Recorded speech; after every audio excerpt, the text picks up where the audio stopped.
नमो सिद्धाणम्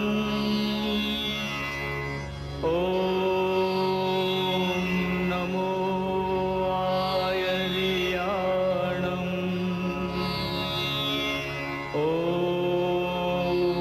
नमो वज्रायाणम् नमो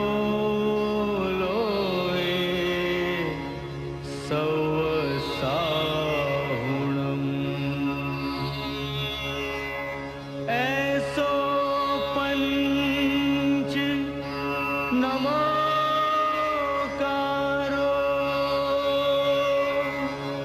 सौपाव पणासणो मंगलाणं च सौवेसिं पढमं हवै institute of જૈનોલોજીના ઉપક્રમે દર મહિનાના પહેલા શનિવારે નિયમિત રીતે ઇન્સ્ટિટ્યૂટ ઓફ જૈનોલોજીની યુટ્યુબ ચેનલ એ નામથી એક વ્યાખ્યાન પ્રસારિત કરવામાં આવે છે. જૈન ધર્મના વિદ્વાન વક્તાઓ જુદા જુદા વિષયો ઉપર અભ્યાસપૂર્ણ વક્તવ્ય આપે છે. આ માટે ઇન્સ્ટિટ્યૂટ ઓફ જૈનોલોજીના ટ્રસ્ટીઓનું અમને સતત માર્ગદર્શન મળતું રહે છે. આજે આપણે ભારતીબેન મહેતાને સાંભળવા છે. સરસ શૈલીમાં અભ્યાસપૂર્ણ વક્તવ્ય તેઓ આપે છે. આમ તો એમનો જન્મ મુંબઈમાં થયો, અભ્યાસ વડોદરામાં કર્યો, MS યુનિવર્સિટીમાંથી MBAમાં ગોલ્ડ મેડલ મેળવ્યો અને ત્યાર પછી કર્મભૂમિ રાજકોટને બનાવી અને રાજકોટમાં સ્થિર થયા પછી સૌરાષ્ટ્ર યુનિવર્સિટીમાં જૈન ફિલોસોફીના વ્યાખ્યાતા તરીકે તેમણે કાર્ય કર્યું. આવા એક ઊંડા અભ્યાસી, એક તત્વચિંતક ભારતીબેન પાસેથી આપણને ખૂબ બધું જાણવાનું મળતું રહે છે. સાહિત્ય, સંગીત, કલા, ટેકનોલોજી અને વિવેચકમાં તેઓનું બહુ મોટું પ્રદાન છે. એમનું સૌથી મોટું પ્રદાન તો આપણે જોઈએ તો પૂજ્ય પન્યાસ શ્રી ભદ્રંકર વિજયજી ગણીવર્યના જીવન ચરિત્રો આલેખ્યા છે. છેલ્લા 8 વર્ષમાં તેમણે પન્યાસ મહારાજ સાહેબની 224 હસ્તલિખિત ડાયરીઓમાંથી તેમના જ હસ્તાક્ષરોમાં અવિરત એવી શ્રેણી હસ્તાક્ષરનું અક્ષયપાત્રના 108 ભાગોનું પ્રકાશન કર્યું છે, જે જૈન શાસનની શકવર્તી ઘટના ગણાય છે. પર્યુષણ પર્વ હોય, જ્ઞાન સત્ર હોય કે જૈન ધર્મના અધિવેશન હોય, ભારતીબેનનું એક સરસ મનનીય વ્યાખ્યાન આપણને સાંભળવા મળે છે. મારે આજે ખાસ વાત આપને એ પણ કરવી છે કે ભારતીબેન હવે ઇન્સ્ટિટ્યૂટ ઓફ જૈનોલોજી સાથે જોડાયા છે અને અમારા ટ્રસ્ટી પણ છે. આવો આપણે એમને સાંભળીએ પન્યાસ પ્રવર શ્રી ભદ્રંકર વિજયજી ગણીવર્યની જીવનગાથા વિશે.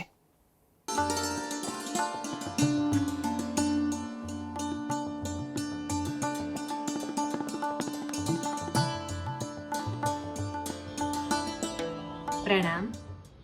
ઓમ રીમ શ્રીમ ક્લીમ વદ વદ વાગ્વાદિની ભગવતી સરસ્વતી મમ જીવાગ્રે વાસમ કુરુ કુરુ સ્વાહા. 20મી સદીની વિરલ વિભૂતિ અજાત શત્રુ અણગાર અધ્યાત્મયોગી પન્યાસ શ્રી ભદ્રંકર વિજયજી ગણીવર્યજી. ધ્યાત્વા વીરજિનમ વિશુદ્ધ મનસા ત્રૈલોક્ય સંપૂજિતમ સ્તુત્વા શ્રી શ્રુતદેવતાં સુમનસાં કુંદેન્દુશુભ્રદ્યુતિં નત્વા રામસુધાશ્રવં સુમુનિપં વ્યાખ્યાનવાચસ્પતિં સ્તોષ્યેહં જિનધર્મદાનકુશલં પન્યાસભદ્રંકરમ.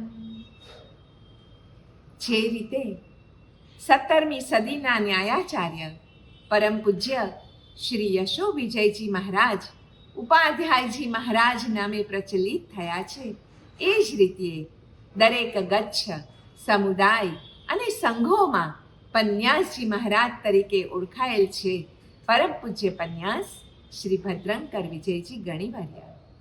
આજથી 122 વર્ષ પૂર્વે માગસર શુક્લ તૃતીયા ઈસવીસન 1902ના દિવસે અણહિલપુર પાટણના ફોફલિયાવાડામાં જૈન શ્રેષ્ઠીવર્ય પિતા હાલાભાઈ અને માતા ચુનીબાઈના ગૃહાંગણે અવતરિત થયેલ આ ભગવાન દાસ, આ ભગુભાઈ વરસેકના થયા ને ત્યારથી જ પ્રભુ પૂજા કરીને પાઠશાળે જતા થઈ ગયેલા. પૂર્વ ભવના સંસ્કાર રૂપે 3 વર્ષની બાલી વયે એકદા જિનાલયજીના 3જા માળે 2 ભગવાન સામસામે વાતો કરતા જોવા મળેલ કે જ્યારે નીચે શોધીને ગોતાગોતી થયેલી કે આ 3 વર્ષનો બાળક ભગુ ક્યાં જતો રહ્યો. પિતાજીના ધંધાને વિકસાવવા માટે પરિવાર પાટણથી મુંબઈ સ્થાનાંતરિત થયો ત્યારે આપણા આ ભગુભાઈની ઉંમર હતી માત્ર 9 વર્ષ. 10 વર્ષે પિતા હાલાભાઈ, 13 વર્ષની વયે માતા ચુનીબેન અને એ પછી મોટાભાઈ વીરચંદભાઈ મૃત્યુને શરણ થયા. એ વિયોગે તેઓમાં વૈરાગ્ય ભાવ દ્રઢ થતો ગયો. તેજસ્વી ભગુભાઈ 12 વર્ષના થયા ત્યાં તો એમની તીવ્ર મેધા અને સ્મરણ શક્તિના કારણે શ્રી પંચ પ્રતિક્રમણ સૂત્ર, યોગશાસ્ત્રના પંચ પ્રકાશ, વિતરાગ સ્તોત્ર, 324 મહોપાધ્યાય યશો વિજયજી મહારાજ રચિત 125, 150 અને 350 ગાથા પ્રમાણ સ્તવન આદિ અનેક શાસ્ત્રો પણ કંઠસ્થ કરી લીધેલ. પરિવારના આગ્રહે 16 વર્ષની વયે પાટણના હીરાબેન સાથે તેઓ વિવાહથી જોડાયા. લગ્નના 8 વર્ષે પુત્ર જીતુભાઈનો જ્યારે જન્મ થયો અને એ પછી જ્યારે આજીવન બ્રહ્મચર્ય વ્રત સ્વીકાર્યું ત્યારે ઉંમર હતી એમની માત્ર 24 વર્ષ. ભર યુવાન વયે બ્રહ્મચર્ય વ્રતનો આ રીતે સ્વીકાર કરેલો. વિલ્સન કોલેજ, મુંબઈની વિલ્સન કોલેજમાં તેમણે ઇન્ટર સુધીનો અંગ્રેજી માધ્યમમાં અભ્યાસ કરેલો. એ પછી મુંબઈમાં જ આચાર્ય દાનસુરીશ્વરજી મહારાજના શિષ્ય, ત્યારે તો પૂજ્ય શ્રી રામ વિજયજી મહારાજ હતા, ત્યારે હજુ આચાર્ય નહોતા થયા. એમના જૈન પ્રવચનો સાપ્તાહિક નીકળતું, એના સર્જક, સંપાદક અને વિતરક બનીને નવકારનો જપ અને આયંબિલનો તપ એ સૂત્રના કર્ણધાર તેઓ બનેલા અને મુંબઈમાં ઈસવીસન 1927માં નવપદ આરાધક સમાજની તેઓએ સ્થાપના કરેલી, જેને હમણાં જ 2-4 વર્ષમાં 100 વર્ષ પૂર્ણ થશે. મુંબઈની ગોળીજી પાઠશાળામાં તેઓ નિત્ય અધ્યાપન કરાવવા જતા અને એમાંથી પ્રેરણા પામીને 70 જેટલા મુમુક્ષુઓ તો દીક્ષિત બનેલ, જેમાંથી આપણે લગભગ બધાનું નામ જાણેલું છે. એમાંથી કેટલાયને આપણે આચાર્ય પદે પહોંચી ગયા પછી આપણે એમને જાણ્યા છે, વંદન પણ કર્યા છે. તેઓના સુકોમળ સામુદ્રિક લક્ષણો પારખીને આચાર્ય શ્રી દાનસુરીશ્વરજી મહારાજે કહેલું કે સર્વને પ્રિયકર લાગે એવો આ આત્મા તો જૈન શાસનનો મહાન સ્તંભ બનનાર છે. અને ભાઈ ખલ્લા મુંબઈમાં એ જ આચાર્ય શ્રીના વરદ હસ્તે ઈસવીસન 1930માં તેઓ સંયમ વેશ પામવા 28 વર્ષની વયે બળભાગી બન્યા ત્યારે તેઓનું નૂતન નામ પડ્યું મુનિરાજ શ્રી ભદ્રંકર વિજયજી મહારાજ.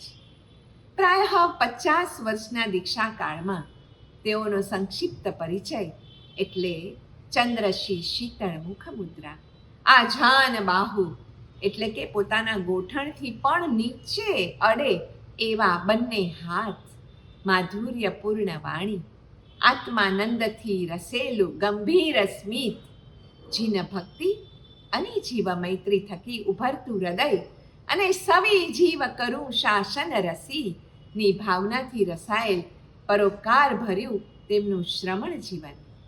ગુરુની કૃપા દ્રષ્ટિ થકી તેઓએ એ પછીના વર્ષોમાં અનેક પુસ્તકોનું, ગ્રંથોનું લેખન કર્યું, સંપાદન કર્યું.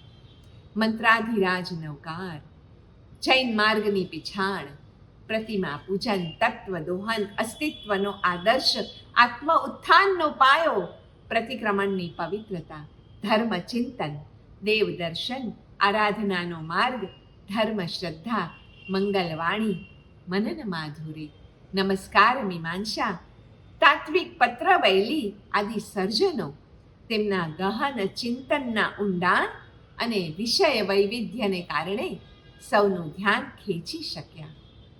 ગુજરાત, કર્ણાટક, મહારાષ્ટ્ર, કચ્છ, હાલાર, રાજસ્થાન, મારવાડ આદિ પ્રદેશોમાં દીક્ષાના શરૂના વર્ષોમાં તેઓએ ઘણો જ વિહાર કર્યો અને ધર્મ જાગૃતિ આણવા માટે ઉદ્યાન તપ, પ્રતિષ્ઠાઓ, છરીપાલિત સંઘો અને એ ઉપરાંત તેમને ખૂબ જ પ્રિય એવા શ્રી નમસ્કાર મહામંત્રના 1 લાખ જાપ કરાવવા માટે ખીરના એકાસણા સંગે 20 દિવસના સામૂહિક અનુષ્ઠાનો પણ તેઓએ કરાવ્યા.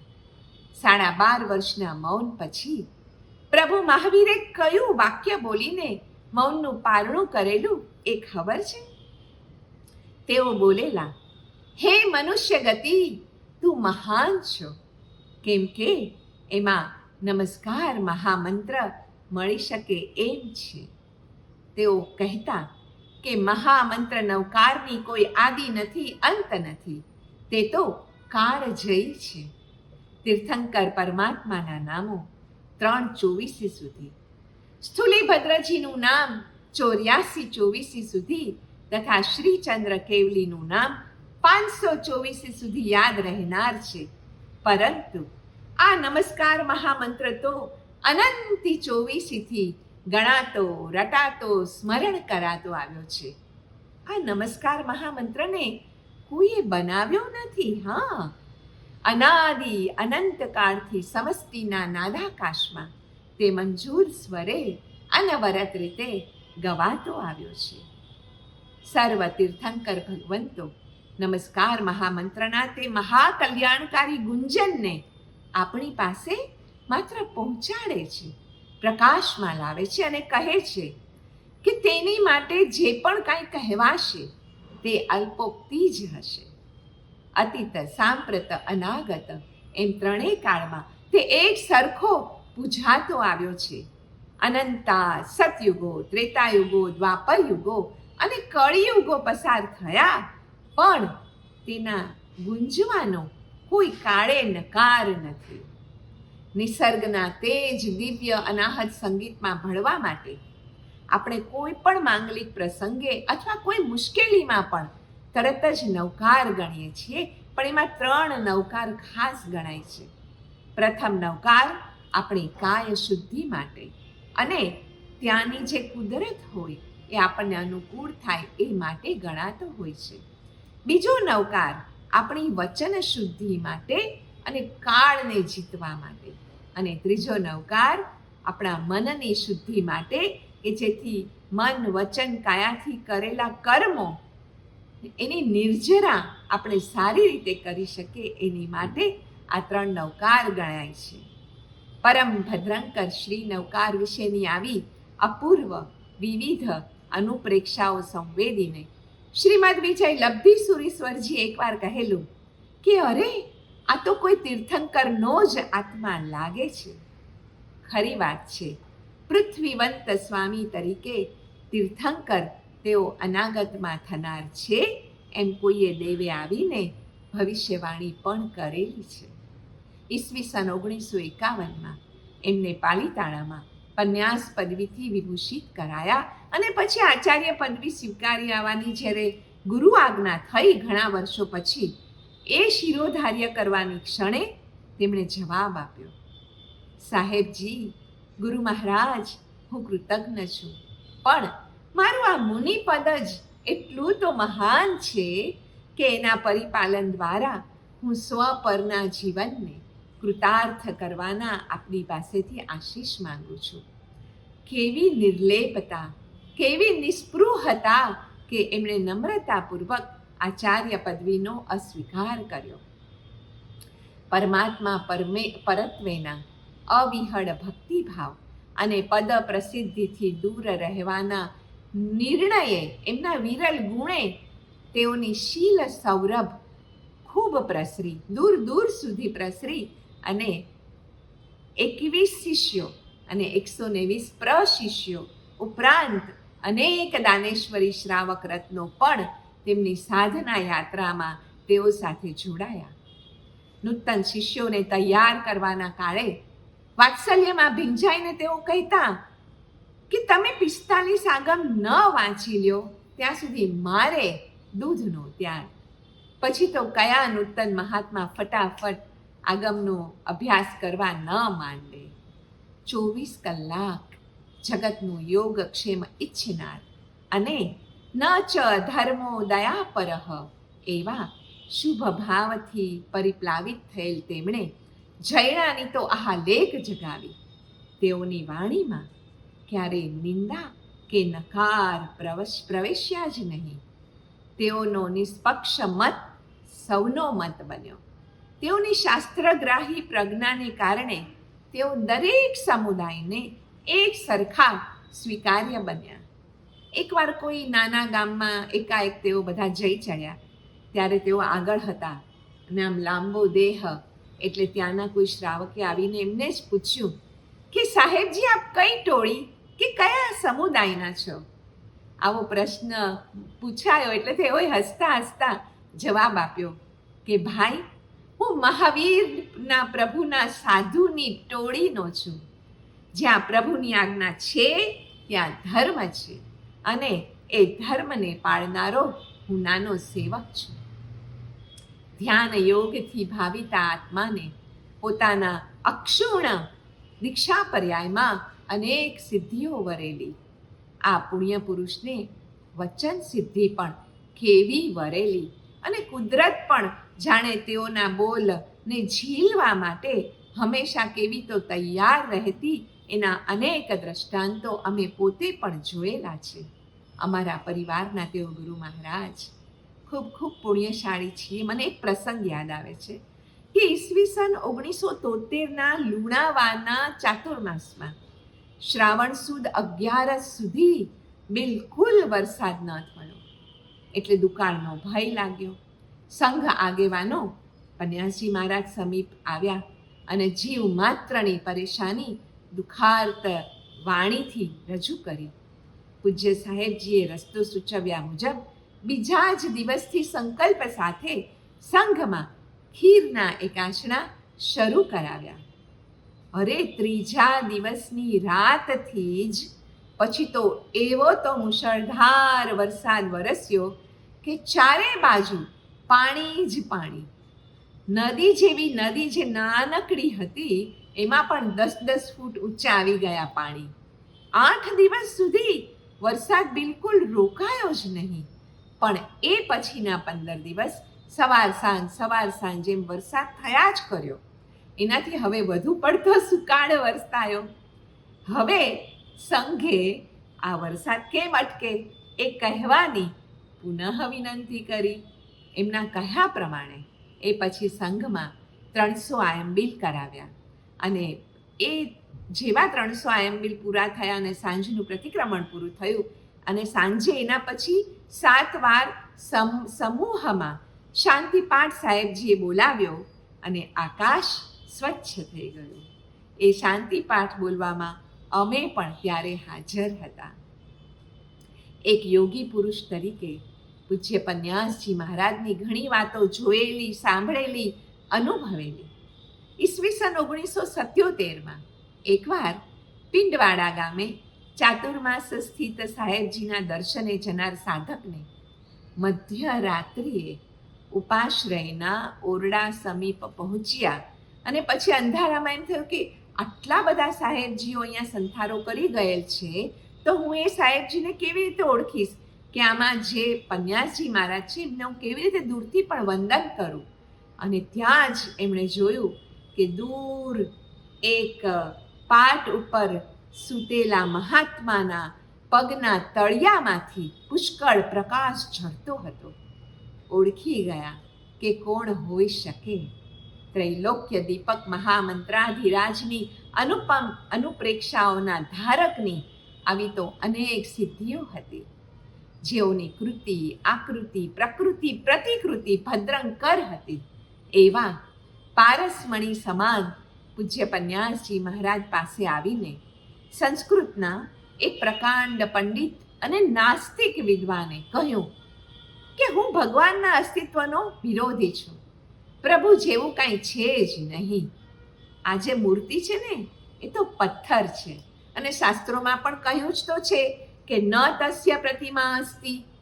અત્યંત ધૈર્યપૂર્વક પૂજ્ય પન્યાસજી મહારાજે એમનો ઉત્તર વાર્તા કહ્યું કે આપ પંડિતજી આપની રીતે સાચા જ છો, પણ વાક્યને આપે બરાબર પકડ્યું નથી. જો બરાબર પકડો ને તો અર્થ પકડાય. તેમાં એવી રીતે વાંચવાનું છે કે નતસ્ય પ્રતિમા અસ્તિ, એટલે કે જે ભાવપૂર્વક નમસ્કાર કરે છે તેને મન ભગવાન એ પથ્થર નહીં બલ્કિ સાક્ષાત પ્રભુ સ્વયં છે, પ્રભુની પ્રતિમા જ છે. જેઓના અવગ્રહમાં પ્રવેશતા જ પરમ શાંતિનો અનુભવ થાય. મનમાં રહેલ પણ દરેક પ્રશ્નોના સમાધાન મળી જાય અને મન પ્રસન્નતાથી ભરાઈ જાય, ઉભરાઈ જાય, એવા મહાપુરુષ હતા આ મૈત્રીના સર્વોત્કૃષ્ટ સાધક અધ્યાત્મયોગી પૂજ્ય પન્યાસજી મહારાજ. ધર્મક્રિયા અને ધર્મ ધ્યાન એમાં શું ફેર? આવા પ્રશ્નના જવાબમાં તેઓ લખે છે કે તમે પોતે ખમાસમણા આપો છો ને એનું નામ ધર્મક્રિયા, અને પ્રભુ ખમાસમણા દેવડાવે છે એવો વિચાર એટલે ધર્મ ધ્યાન. ધર્મક્રિયાથી પુણ્ય તો બંધાય, પણ ધર્મ ધ્યાનથી પુણ્યાનુબંધી પુણ્યનો અનુબંધ પડે. હું કરું છું એ આર્ત ધ્યાન, કારણ કે એમાં કર્તૃત્વ આપણું રહે છે. જ્યારે પ્રભુ કરાવે છે, પ્રભુની મૂર્તિ હતી તો હું એને ખમાસમણા દઈ શકી, એવો વિચાર એ ધર્મ ધ્યાન છે, અને એમાં કર્તૃત્વ પ્રભુનું થઈ જાય છે. સર્વ જીવો સુખી થાઓ, સર્વ જીવો દુઃખથી મુક્ત થાઓ, એવો શિવમસ્તુનો ભાવ એમના હૃદયમાં દર ક્ષણે રમતો હતો. આજે પણ એમના સમુદાયનો કોઈ પણ પત્ર આવે, કોઈ પણ પ્રસંગો થાય, કોઈ પણ કંકોત્રી લખાય, આમંત્રણ પત્રિકાઓ લખાય, એમાં સૌથી ઉપર એમ જ લખેલું હોય કે શિવમસ્તુ સર્વ જગતઃ. Legacy goes on and on. જ્યારે આપણે શિવમસ્તુનો ભાવ આવે છે ને, ત્યારે આપણા મનની અંદર સર્વ જીવોનો પ્રવેશ થઈ જાય છે, એવું તેઓ કહેતા. અને સર્વ જીવોનો એકવાર પ્રવેશ થઈ જાય ને એટલે આપણું મન ભરાઈ જાય, આંખો અશ્રુથી ઉભરાઈ જાય, અને મનમાં પછી એ જીવો માટે કરુણા પ્રવેશે. જે કરુણા તીર્થંકરોએ સર્વ જીવો માટે રોમે રોમે અને સમયે સમયે અનુભવેલી. પરહિત ચિંતાથી મોક્ષ એ આનું જ નામ. પ્રાતઃ સૂર્યને જેમ લાલાશ હોય છે ને, એમ તેઓમાં કરુણા પ્રગટેલી હતી. દેહાધ્યાસ તૂટ્યા પછી જીવ માત્ર પરત્વે કરુણા ભાવ પ્રગટી ઉઠે, કશાયો શાંત થઈ જાય, ભવ ભ્રમણનું દુઃખ સમજાઈ જાય, અને કેવળ ઉર્ધ્વગમનની ઈચ્છા થતાં આત્મપ્રતીતિ થાય. એ તેમની સાધનાનો ક્રમ તેઓએ અમને કહેલું. ચિંતામણી, કલ્પતરુ, કામઘટ, પારસમણી, કામધેનુ, ચિત્રાવેલી, દક્ષિણાવર્ત, શંખ, આ બધા અમને એક સાથે આવીને મળ્યા હોય ને એવી અનુભૂતિ થાય છે જ્યારે વિચારીએ છીએ કે એવા સમયખંડમાં આપણને જન્મ મળ્યો કે એમના સાક્ષાત દર્શન થઈ ગયા, એમના સાક્ષાત વચનો સુણવા મળ્યા. સાહેબજી અમને કહેતા કે વિકારો 6 નથી, હા, કિંતુ 1, 2, 3, 4, 5, 6 છે. અર્થાત 1,23,456 છે. પણ એમાંથી માત્ર કામ ચાલ્યો જાય ને, કામના, ઈચ્છા, તો 1,00,000 વિકારો એક સાથે ઘટી જાય. જ્યારે યુનિવર્સ નક્કી કરે છે આપણી માટે કે શું યોગ્ય છે, એના શરણે જતા રહીએ, પછી એ કામ પોતે મરી જાય છે, એનું અસ્તિત્વ માત્ર રહેતું જ નથી. આપણે એકબીજાને મળીએ છીએ ને ત્યારે આપણે એકબીજાને પ્રણામ કહીએ છીએ.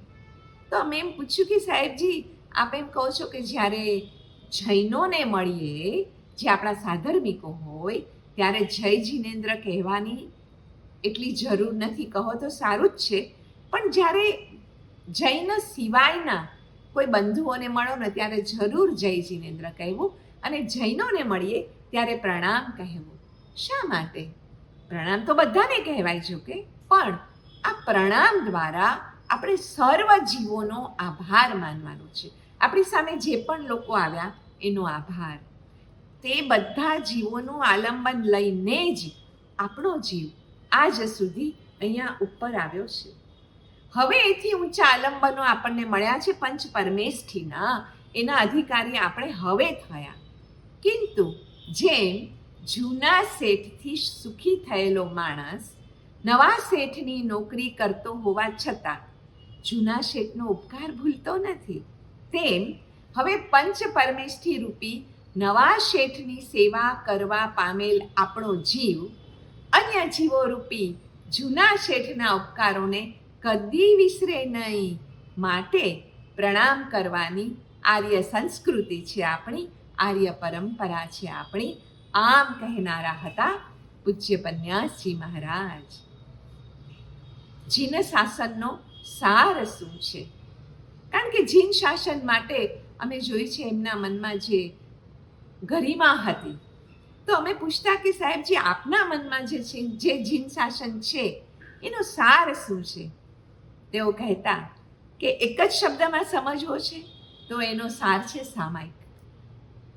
ઉદયમાં આવેલ કર્મ તરફ સમતા અને એનો સર્વતો સ્વીકાર.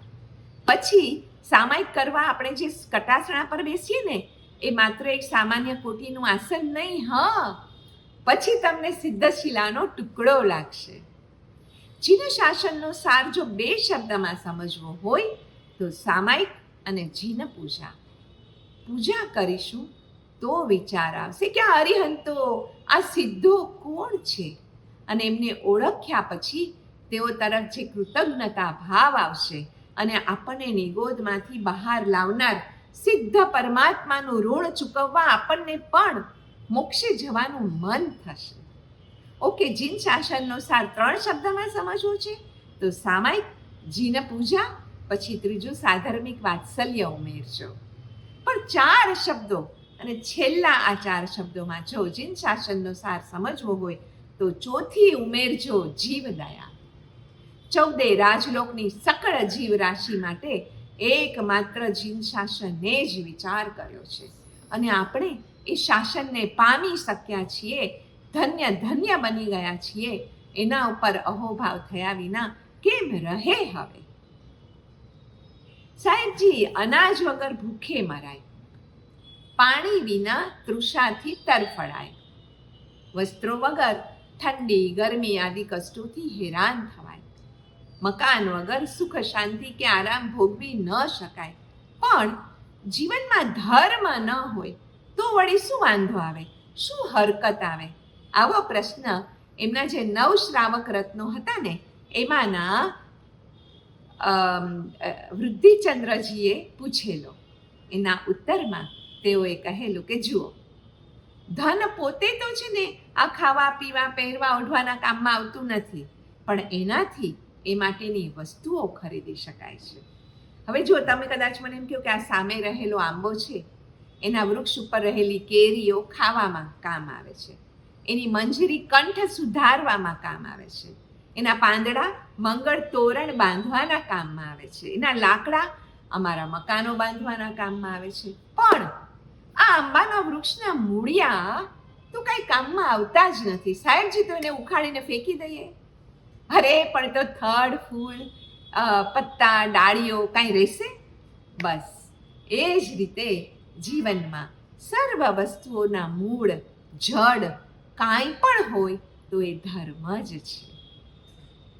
મને યાદ આવે છે રાજસ્થાનના ગઢ સિવાનામાં સાહેબજીનું ચાતુર્માસ હતું. અહીંયા એક શ્રાવકે પોતાના વ્યવસાયની લાંબી લાંબી વાતો કરી. સાહેબજી શાંતિથી સાંભળ્યા કરે. ગામના માણસ છે અને તેઓ બહુ જ કેવું નિર્દોષતાથી પોતાના વ્યવસાયની વાતો કરે છે, તો સાંભળી લે. અંદર તો અજપાજાપ નૌકારના ચાલતા જ હોય. પછી લાંબી વાત પૂરી કરીને છેલ્લે એણે કહ્યું કે સાહેબ, મેં આવી રીતે વ્યવસાય વિકસાવીને ઘરમાં સોના ચાંદીનો સારો એવો સંગ્રહ કરી રાખ્યો છે કે જેથી ભાવિમાં આપત્તિ આવે ને તો વાંધો ન આવે. ત્યારે સાહેબજીએ તેમને એક બહુ સુંદર સૂચન કર્યું. જુઓ ભાઈ, આમ કરીને તો તમે તમારા આંતરમનમાં ભાવિની આપત્તિને સામેથી આમંત્રણ પત્રિકા મોકલી રહ્યા છો. હવે જુઓ, તમને ઠીક લાગે ને તો એક કામ કરો, એવો નિર્ણય કરો કે ભાવિમાં હું કોઈ સુકૃતો કરી શકું એના અર્થે આ ધનનો હું સંચય કરી રહ્યો છું અને અવસર આવતા જ હું એનો સદુપયોગ કરીશ. ખરેખર એ પછી એમના જીવનમાં સુકૃતોની પરંપરા સર્જાઈ અને પુણ્યાનુબંધી પુણ્યનું તેમના થકી અખંડ સર્જન થયા જ કર્યું. તેઓ ગોચરી છે ને બહુ જ અલ્પ વાપરે અને શિષ્યોને કહે કે પૂતગલને ભાડું આપવાનું હતું તો એક પૂતગલે બીજા પૂતગલને ખાઈ લીધું, જેથી આજનું જરૂરી પોષણ મળી ગયું. આપણે તો માત્ર સાક્ષી બનીને ગોચરી વાપરવાની હોય. એમાં ઓછું શું ને વધારે શું ને સ્વાદ શું ને બેસ્વાદ એવું વળી શું જોવાનું? ઓહો હો, કેવી મહાનતા! અન્ય સંપ્રદાયના એમની મહાનતાની આવી બધી વાતો સાંભળીને કેટલાય સંપ્રદાયના વિદ્વાનો, પંડિતો, યોગીઓ પૂજ્યશ્રીની મુલાકાતો લેતા જ રહેતા. એકવાર સ્વાસ્થ્યને લગતી વાતો પૂર્ણ થયા પછી તબીબ પાલી ગામની બાજુના ગામમાં હતા સાહેબજી. ત્યારે તો એક તબીબ હતા શ્રી કનૈયાલાલ કલ્લાજી. ઘણા અભ્યાસુ, ધ્યાન પણ રોજ કરે, પણ એણે તર્ક વિતર્કો સહિતના અનેક પ્રશ્નો પૂછ્યા, જેના ઉત્તરો પૂજ્ય સાહેબજીએ નિરાવેશ રહીને તર્કસંગત રીતે આપ્યા. કલ્લાજીને હારવું તો ગમે નહીં, એટલે એમણે એક અતિ પ્રશ્ન પૂછ્યો. અતિ પ્રશ્ન એટલે શું? કે જેનો કોઈ ઉત્તર જ ન હોય, એ સ્વયં સિદ્ધ જ હોય. એના સંદર્ભે અતિ પ્રશ્નના સંદર્ભે પૂજ્ય સાહેબજીએ એમને જવાબ આપ્યો કે તમે પાલી તમારા ઘરે હમણાં પહોંચશો ને ત્યાં હું તમને આ પ્રશ્નનો ઉત્તર આપીશ. કલ્લાજીને થયું, અરે અહીંયા આપો ને ભાઈ, ઘરે જાઓ પછી શું? પણ બોલાય તો નહીં, સામે આટલા વિદ્વાન પ્રકાંડ મહાત્મા બેઠા હોય એટલે વિનયવંત તો પાછા ખરા જ. તો ડૉક્ટર કલ્લાજી બહુ ઉત્સુકતા સાથે પોતાના ઘરે પાલી ગામે પહોંચ્યા. આખો દિવસ પસાર થયો, કોઈ જવાબ આવ્યો નહીં. સાંજે નિત્યક્રમ મુજબ ધ્યાનમાં બેઠા. થોડી વાર થઈ અને એક હલકોશો ધ્વનિ સંભળાતા એમણે આંખો ખોલી. જોયું તો એક ખૂબ લાંબો હાથ એમની તરફ લંબાયેલો, જેમાં હતી એક નાનકડી ચિઠ્ઠી. ધ્રુજતા હાથે તે ચિઠ્ઠી લઈ લીધી. ત્યાં તો એ હાથ ધીમે ધીમે અલોપ થઈ ગયો અને ચિઠ્ઠી તો સાચી ચિઠ્ઠી હતી અને ખોલીને એમાં લખ્યું હતું, આ જ છે જૈન દર્શનનો પ્રત્યક્ષ ઉત્તર. નિરખીને જોયું તો નિસંદેહ રીતે અક્ષરો પણ હતા સાહેબજીના જ. ડૉક્ટર કલ્લાજી તો હતપ્રભ થઈ ગયા. થોડા દિવસ તો સુનમૂન થઈ ગયા, આ શું હતું? પણ તેઓ ફરીથી પાછા એમની પાસે ગયા ત્યારે એમને જોતા વેત જ સાહેબજીએ સહાસ્ય પૂછ્યું, કેમ કલ્લાજી, એ હાથ મારો જ હતો કે કોઈ બીજાનો? તબીબે કહ્યું, મહારાજજી, હાથ તો નિશ્ચય આપનો જ હતો, પણ એ મારી પકડમાં ન આવ્યો. આજુબાજુ હતા એ બધા જ હસી પડ્યા. શાશ્વતીના વહેણમાં, ચેતનાના ઉજ્જવળ રંગોમાં ઝબકોળાઈને બહાર આવી હોય એવી ઘણી ઘણી વાતો આજે યાદ આવે છે. આણંદજી કલ્યાણજી પેઢીના પ્રમુખ શ્રી કસ્તુરભાઈ લાલભાઈએ રાણકપુરથી પરત ફરતી વખતે લુણાવા ગામે એક મુલાકાતમાં પૂછેલું કે સાહેબજી, જૈન સંઘની અમુક વર્તમાન પરિસ્થિતિ અંગે મારા હૃદયમાં એક પ્રમુખ તરીકે ખૂબ ઊંડું દુઃખ રહ્યા જ કરે છે. સાહેબજી, આપનું પુણ્ય ઘણું છે. આપ આ વિષયમાં મહેનત કરો ને તો જરૂર બધા સમુદાયો વચ્ચે, સંઘો વચ્ચે એકતાનો સૂરજ ઉગ્યા વગર નહીં રહે. શું આપ સો આચાર્ય મહારાજ સાથે વાત કરીને આ વાતનો નિવેડો ન લાવી શકો? પ્રત્યુત્તરમાં પૂજ્યશ્રીએ કહ્યું, કસ્તુરભાઈ, જૈન સંઘોમાં જેમ તે આચાર્યનું પુણ્ય તપે છે એમ તમારું પણ વિશિષ્ટ કોટીનું પુણ્ય છે જ. તમે એવો પ્રયત્ન કરો કે તમારા બંને વચ્ચેનું અંતર ઓછું થાય અને એ માટે તમે એમને અવારનવાર મળવાનું રાખો. તમે બંને જેટલા વિષયમાં એક, એટલા જ જૈન સંઘો એક. કેટલા ઓછા શબ્દોમાં મોટા દ્વારો આવી રીતે ખોલી નાખતા સાહેબજી, ને એ પછી ખરેખર એમ બનેલું કે બને એટલી એકતા સૌ સંઘોમાં કસ્તુરભાઈ લાલભાઈના નિમિત્તે સર્જાયેલી. અમારા પિતા શ્રી શશિકાંતભાઈ મહેતા, સાહેબજીના 9 મુખ્ય શ્રાવક રત્નોમાંના એક, એમણે પણ એમને એકવાર સંઘની બાબતમાં જ પ્રશ્ન પૂછેલો કે સાહેબજી, સંઘનો કોઈ પ્રશ્ન આપની પાસે આવે અને એ સુલઝે નહીં ત્યારે આપ શું કરો? સસ્મિત વદને ઉત્તર મળેલો, શશિકાંતભાઈ, હું પ્રભુ પાસે જાઉં અને એ પ્રશ્નનું સમાધાન ન મળે ત્યાં સુધી હું ત્યાંથી ખસું જ નહીં. અને એકવાર પ્રભુ પાસેથી મળેલો જવાબ હોય ને પછી એ તો સૌને સંતોષ પ્રદાન કરે જ, બધા સ્વીકારી જ લે અને તેથી પ્રશ્ન સુલઝી જ જાય. એટલે કહેવાય બધે એમ કે મેં પ્રશ્ન સુલઝાવ્યો, પણ ના, ખરેખર એ મારા ભગવાને સુલઝાવ્યો હોય છે. ઓહો, કેવી તો નમ્રતા અને કેવી તો શ્રદ્ધા! આવા જ બીજા એક સુશ્રાવક હતા ચંદ્રકાંતભાઈ. એમણે પૂછેલું કે સાહેબજી, મનુષ્ય તો અમે બધા છીએ, પણ સાચા મનુષ્યની વ્યાખ્યા શું? તો તેમણે કહેલું, મનસી શેતે ઇતિ મનુષ્ય, જે મનમાં સૂઈ જાય એ મનુષ્ય છે. અરે આનો શું મિનિંગ? ત્યારે ચંદ્રકાંતભાઈએ જ અમને સમજાવેલો એનો અર્થ કે જે ચિંતનમાં રહે છે, જે મનનું ધાર્યું કરતા નથી, જે મનને સુવડાવી દે છે, એ સાચો મનુષ્ય છે. અને આપણે તો કેટલે વાતે એમ કહી દઈએ કે મને આજે મન નથી, મને ગમે એવું જ હું તો કરું, મને એમાં જ મન આવી જાય છે. અને સાહેબજી ક્યારેય પણ હું, મારું, મને એવો શબ્દ વાપરતા પણ નહીં. ખરેખર ન ગુરો હો અધિકમ તપઃ, ન ગુરો અધિકમ તત્વ. આવા ગુરુથી વધીને નથી કોઈ તપ કે નથી કોઈ તત્વ. ઘણા લોકો સાહેબજીને ચમત્કારિક માનતા. આજે મને બધા એમના જીવનમાં બનેલા પ્રસંગો જ વધારે યાદ આવે છે. અને ખરેખર ચમત્કારિક માનતા એવું નહીં, પણ બનતું પણ એવું. હા, પાલી જિલ્લાના જ મુંડારા ગામની વાત. ચાતુર્માસ પ્રવેશનો દિવસ હતો. એમના ગમે ત્યાં ચાતુર્માસનો પ્રવેશ હોય ને, એમના કેટલા બધા શ્રાવકો પહોંચી જ જાય. અને એ દિવસે એવું થયેલું કે સવારે 5 વાગ્યા સુધી આખી રાત હતા બારે મેઘ ખાંગા.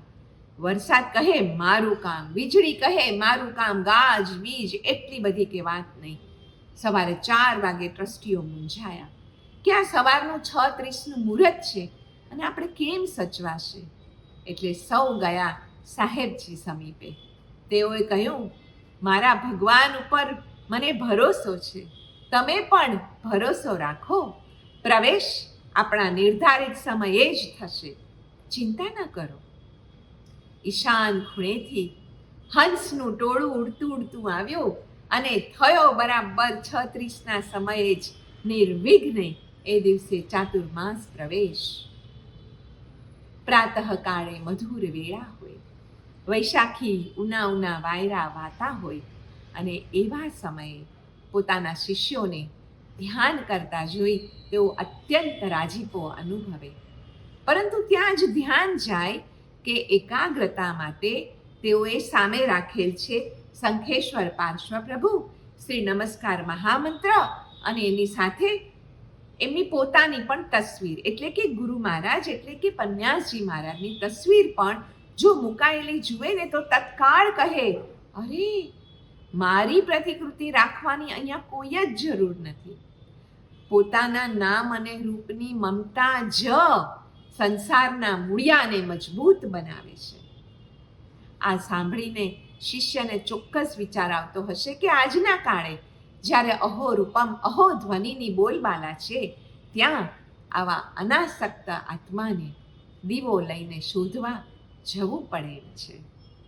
એક નાના મુનિવરે એમને જિજ્ઞાસાવશ ક્યારેક પૂછેલું કે સાહેબજી, આપણા શાસ્ત્રો કેટલા બધા છે, આગમો આટલા બધા છે, કેટલા બધા ગણધર રચિત સૂત્રો છે, વિધિ વિધાનો છે, એ બધાને છોડીને આપે કેમ એક નૌકારને જ પકડ્યો?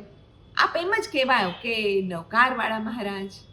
તો બાળ સહજ સ્મિત સંગે એમણે જવાબ વાળેલો કે અરે, આ આગમ શાસ્ત્રો, ગણધર રચિત સૂત્રો, પૂર્વાચાર્યોના કેટલાય સ્તોત્રો વગેરેને પેલા મૂળથી જોઉં, પછી એનો અર્થ સમજું, એ બધું એ મારા એક જન્મમાં તો પૂરું થાય એમ જ નથી.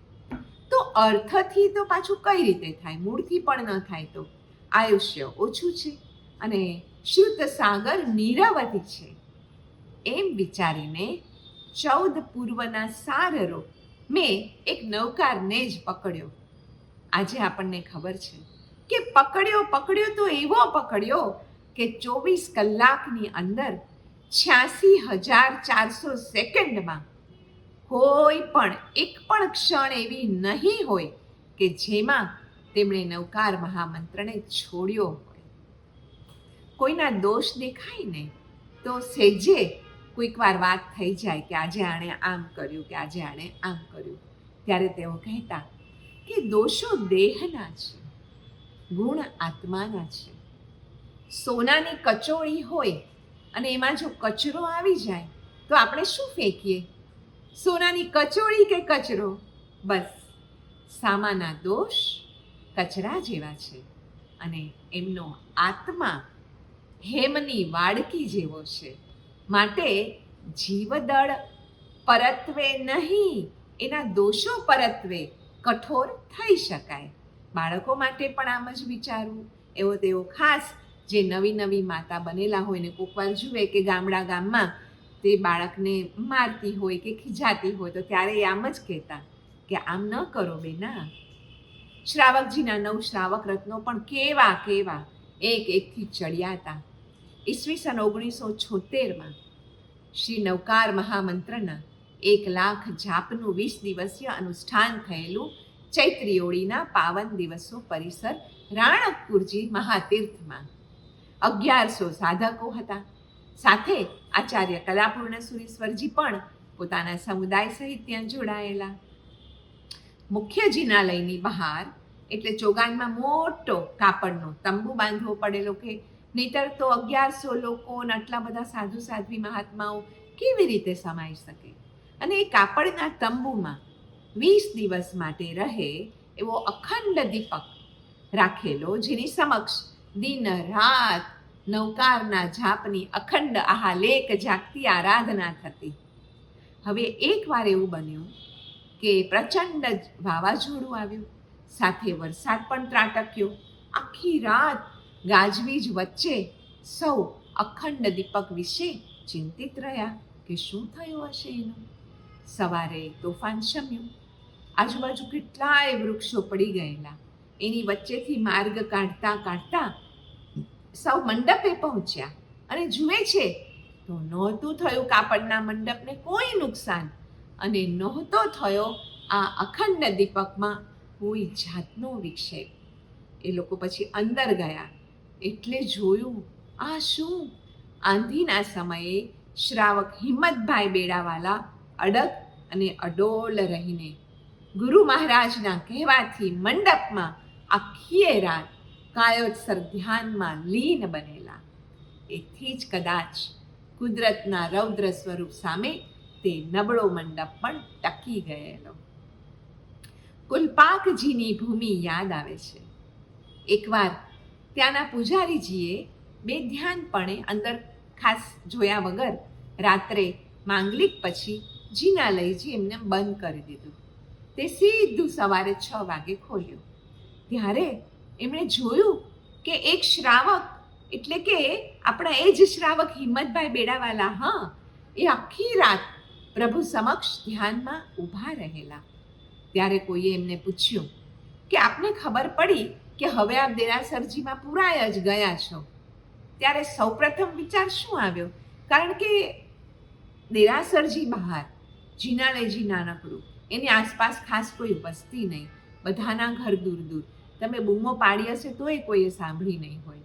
ત્યારે હિંમતમલજીએ કહ્યું, અરે મેં બૂમો તો પાડી પણ મારી અંદર પાડી.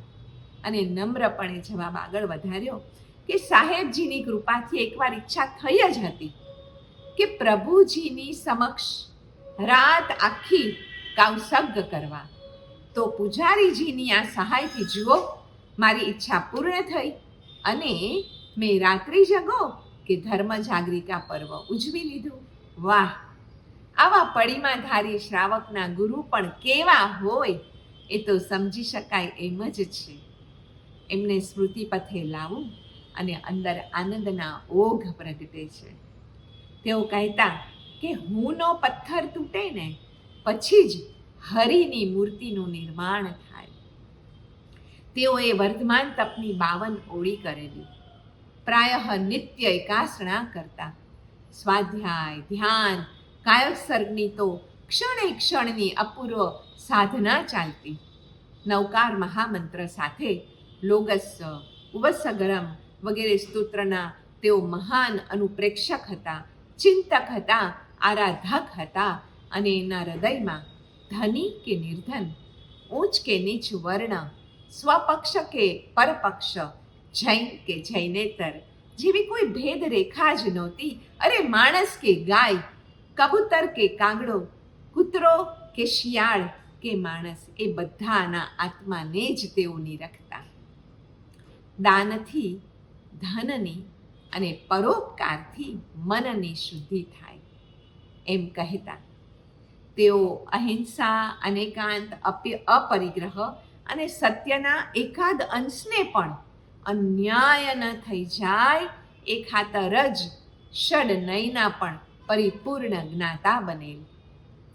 રાતા મહાવીરજી તીર્થમાં અનેકાંત ત્યારબાદની વાત કરું છું એટલે મને આ એક વળી પ્રસંગ યાદ આવે છે કે રાતા મહાવીરજી તીર્થમાં એકવાર રસોયાભાઈને ચક્કર આવતા તેઓ નીચે પડી ગયા અને એકાએક બેભાન થઈ ગયા. હવે નાનકડું ગામ, તબીબનો જોગ ઝટવારમાં તો કંઈ થાય નહીં અને સાહેબજીની નિશ્રામાં ત્યાં વળી ઉદ્યાન તપ ચાલતા હતા. 100 ઉપાસકોમાં એક ડૉક્ટર કુસુમબેન શેઠ નામના મહિલા ડૉક્ટર પણ હતા.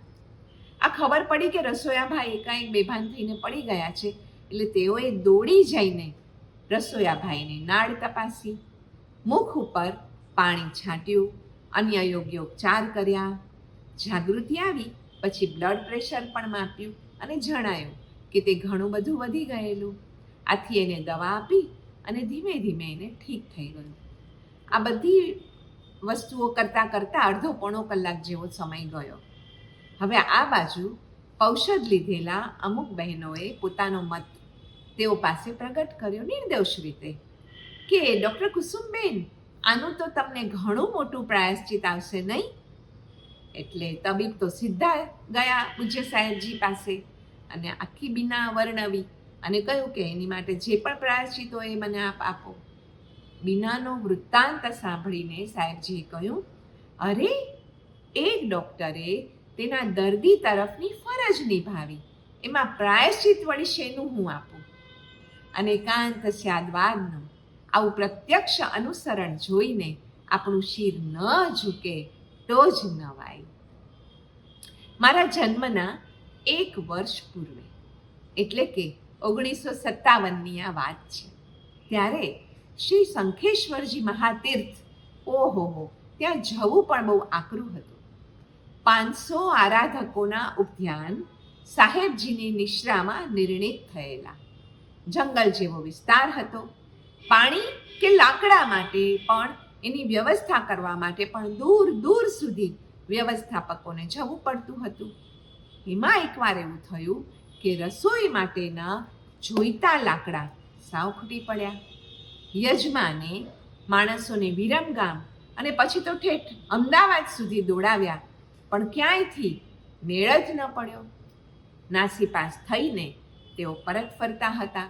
ત્યારે તો નહોતા આજની જેવા કોઈ ટેલિફોન કે ત્યાં જણાવીએ શંખેશ્વરમાં કે હવે શું કરીએ. તેઓએ વિચાર્યું કે હવે પાછા જ જવું પડશે. શંખેશ્વરજીની નજીકમાં હજી તેઓ પહોંચ્યા 85 આસપાસ. ત્યાં જ એક કાચા માર્ગે લાકડાઓથી ભરચક્ક લદાયેલા 2 ખટારા એમને સામે મળ્યા. એમને ઊભા રાખવાની વિનંતી કરી. તેઓ તરત જ માની ગયા અને ઊભા રહ્યા. અને આખી આ લોકોએ વાત કરી કે ભાઈ અહીંયા આટલા લોકો છે અને અમારે આવી રીતે લાકડા ખૂટી પડ્યા છે. તો એમણે કીધું, હા બોલો, ક્યાં ઉતારવાના છે, અમે ચોક્કસ તમને આપી દઈએ, અમે તો બીજા લઈ આવશું. ઉદ્યાનની જગ્યાએ સાવ અંદર સુધી એમણે ખટારા લીધા અને બંને ખટારા પ્રેમથી શાંતિથી ખાલી કર્યા. મુનિમજી પાસેથી ચૂકવણાના રૂપિયા લઈ આવીએ, હા એમ કહી અને જે લોકો વિરમગામના અમદાવાદ સુધી ગયેલા ને એ લોકો પેઢીમાં અંદર ગયા. અને જે ચૂકવણું થતું હતું એના રૂપિયા લઈને જેવા બહાર આવ્યા તો ન મળે કોઈ ખટારા. ખટારા તો ન મળે, એના ચીલા પણ ન દેખાયા. અચંબાથી સૌ દોડી ગયા પૂજ્યશ્રી પાસે.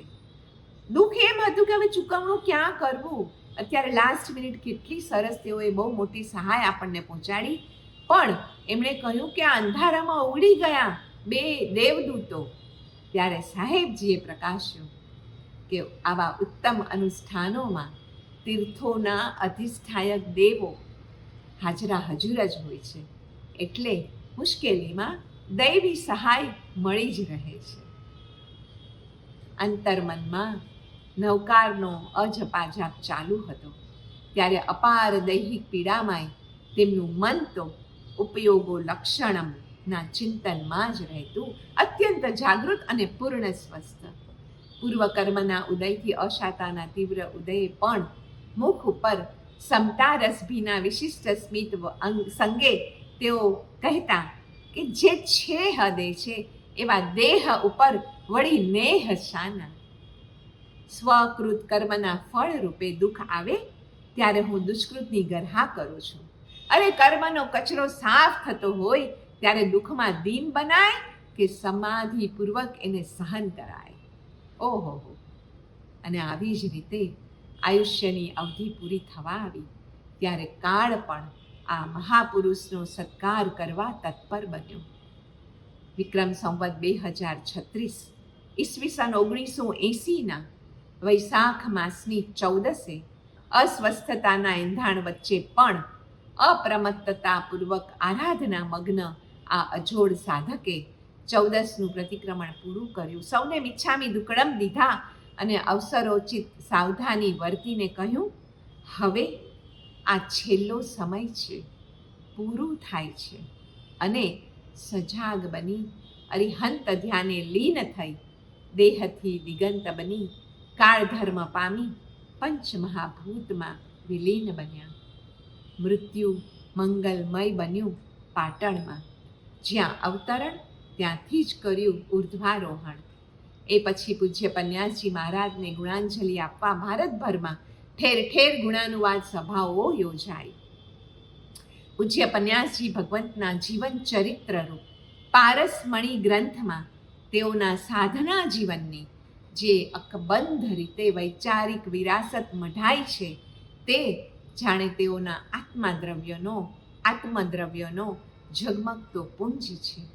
વળી પત્રગંગાના 10 ભાગમાં જેમ તેઓના અધ્યાત્મની ગંગા સમા પત્રોનો અદ્ભુત સંચય છે, તેવી જ રીતે જ્ઞાન ધ્યાન મગ્ન આ યોગી મહાત્માની 224 જેટલી હસ્તલિખિત રોજ નિસ્તીઓ સાંપડે છે કે જેમાં અધ્યાત્મનું અમૃત નીતર્યું છે. સર્વશ્રુતના નિચોડ રૂપ અદ્ભુત અનુપ્રેક્ષાઓ એમાં સંકલિત થઈ છે. હસ્તાક્ષરનું અક્ષય પાત્ર એવી ગ્રંથ શ્રેણી હાલમાં બહાર પડી રહી છે. એના 68 બૃહદ અને 40 લઘુ એમ કુલ 108 ભાગ છે. અને એમાં તેઓ આજે અક્ષરદેહે અને ગુણદેહે પણ ઉપસ્થિત જ છે. જીવનનું મૂલ્યાંકન કરવાની દ્રષ્ટિને પ્રભુ વીરે રજૂ કરી ત્યારે કોણ ગ્રહણ કરશે એવું ન વિચાર્યું, પણ એમણે એમ વિચાર્યું કે કાળ નિરવધિ છે, પૃથ્વી વિશાળ છે, ગમે ત્યારે કોઈને કોઈ આત્મા તો આને સમજવાનું જ. પૂજ્ય સાહેબજીએ પણ એ જ વિચારસરણી અપનાવી હશે, કેમ કે જેમને સ્પષ્ટ પ્રતીતિ થઈ ગઈ હોય તેઓ અધીર બનતા નથી. તેઓના કાળધર્મ પામ્યાને 43 વર્ષ થઈ ગયા અને આજથી 8 વર્ષ પહેલાં આ હસ્તાક્ષરનું અક્ષયપાત્ર ગ્રંથ શ્રેણી બનવા માંડી ત્યાં સુધી એ જાણે અકબંધ પટારામાં અત્તરની શીશીઓ બંધ પડી હોય એમ પડેલી અને હવે એ ખુલી રહી છે એમ પૂજ્ય આચાર્ય શ્રી રત્નસુંદર વિજયજી મહારાજ સાહેબ પણ કહે છે. તેઓ દરેકમાં પોતાના જેવું ચેતન તત્વ ઉભરતું ઉલ્લસતું જોઈ શકે છે અને એટલે જ તેઓ માટે જ તેઓએ આ હસ્તલિખિત રોજનીશીઓમાં આપણને રોજ બરોજ કામ લાગે અને મોક્ષ માર્ગ આખો બતાવી દીધો છે.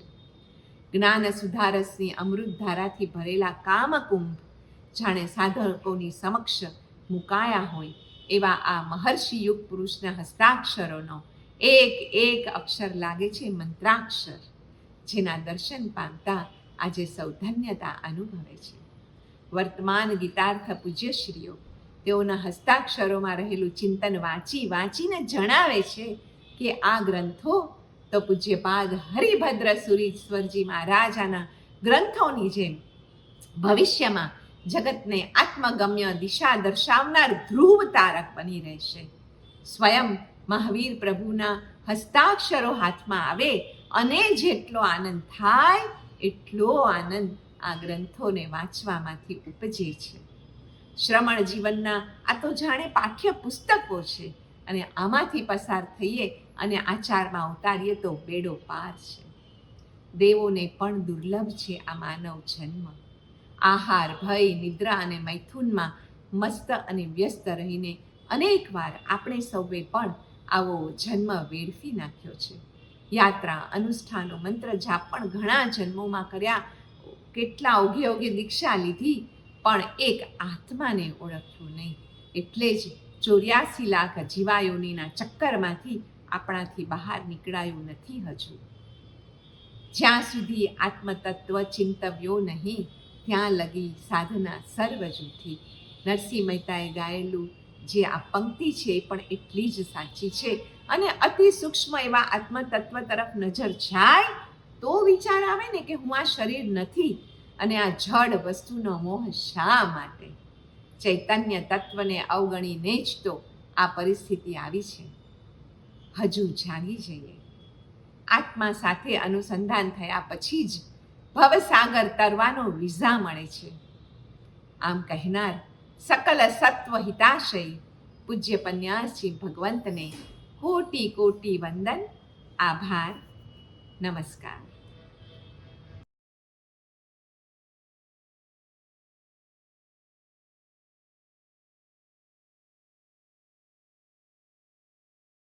અમારી આ વ્યાખ્યાન શ્રેણીની પ્રવૃત્તિમાં આપ સૌનો બહુ જ સુંદર સહયોગ મળતો રહે છે, કારણ કે આપ જેવા સુગ્ન શ્રોતાઓ એને સાંભળે છે.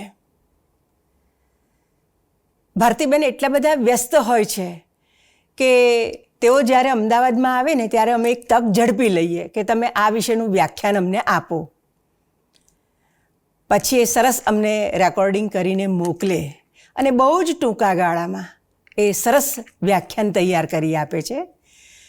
ભારતીબેનનો આભાર માનું અને આનંદ પણ વ્યક્ત કરું છું કે એમણે સરસ પ્રવચન આપ્યું અને આપણને ભદ્રંકર વિજયજી ગણિવર્ય વિશેની ઘણી બધી વાતો આપણને આજે જાણવા મળી છે. ઇન્સ્ટિટ્યૂટ ઓફ જૈનોલોજી એના ટ્રસ્ટીઓ વતી એમનો ખાસ આભાર માનું છું.